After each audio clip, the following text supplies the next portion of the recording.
ଆସିକି ଠାକୁରଙ୍କ ପାଖରେ ବହୁତ ଭଲ ଲାଗୁଛି ଆଉ ବହୁତ ଖୁସି ବି ଲାଗୁଛି ଠାକୁରଙ୍କ ଦର୍ଶନ କରିକି। ଏଇ ମାସକ ଯାକର ଯୋଉ ହଉଛି କୁହନ୍ତି ଯୋଉ ପୁଣ୍ୟ ହଉଛି ଆସିକି ଠାକୁର ପାଖକୁ ଆସିଲା ପରେ ବହୁତ ତାହା ମାନେ ମିଳି ଯାଉଛି ବୋଲିକି ଲାଗୁଛି। ନା ପରିବେଶ ଏଇଟା କାର୍ତ୍ତିକ ମାସ ଧର୍ମର ମାସ, ଯୋଉଟା କି ଆମେ ଓଡ଼ିଆ ପରମ୍ପରାରେ ଆମେ ଜଗନ୍ନାଥ ପ୍ରଭୁ ଜଗନ୍ନାଥଙ୍କୁ ମାନି ଆସିଛୁ।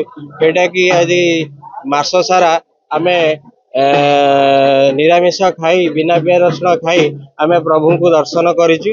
ଆଉ ବହୁତ ଶାନ୍ତି ଶୃଙ୍ଖଳାରେ ବହୁତ ଭଲ ଲାଗୁଛି। କାର୍ତ୍ତିକ ମାସ ତ ଆସିଛି, ମୁଁ ପୁରୀରେ ରହୁଛି, ପୁରୀରୁ ଆସିଛି। କାର୍ତ୍ତିକ ମାସ ଦର୍ଶନ କରି ରାତି 2ଟାରୁ ଉଠି ଠାକୁରଙ୍କୁ ଡଙ୍ଗା ଭସେଇ ନଦୀରେ, ଆମ ଗାଁ ନଦୀ ବୈତରଣୀ ନଦୀରେ ଡଙ୍ଗା ଭସେଇ ବହୁତ ଖୁସି ଲାଗିଲା। ମନ୍ଦିର ବି ଫାଙ୍କା ଅଛି, ବହୁତ ଫାଙ୍କା ଅଛି। ଆଜି ଦର୍ଶନ କରି ବହୁତ ଖୁସି ଲାଗିଲା। ମନ୍ଦିର ବି ବହୁତ ଭଲରେ ଆଜି ଶାନ୍ତି ଶୃଙ୍ଖଳାରେ ଦର୍ଶନ ଚାଲିଛି। ଆମେ 5 ଦିନ ତ ବିନା ପିଆଜ ରସୁଣରେ ଖାଉ, ହବିଷ କରନ୍ତି ଘରେ।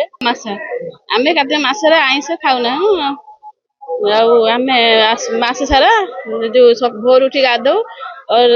ପୂର୍ଣ୍ଣମୀ ଦିନେ ଆମେ ଡଙ୍ଗା ଯାଉ, ଡଙ୍ଗା ଭସଉ। ଆରଡି ସ୍ଥାନ ଆସିକି ଦର୍ଶନ କରି ଠାକୁର କାର୍ତ୍ତିକ ପୂର୍ଣ୍ଣିମା।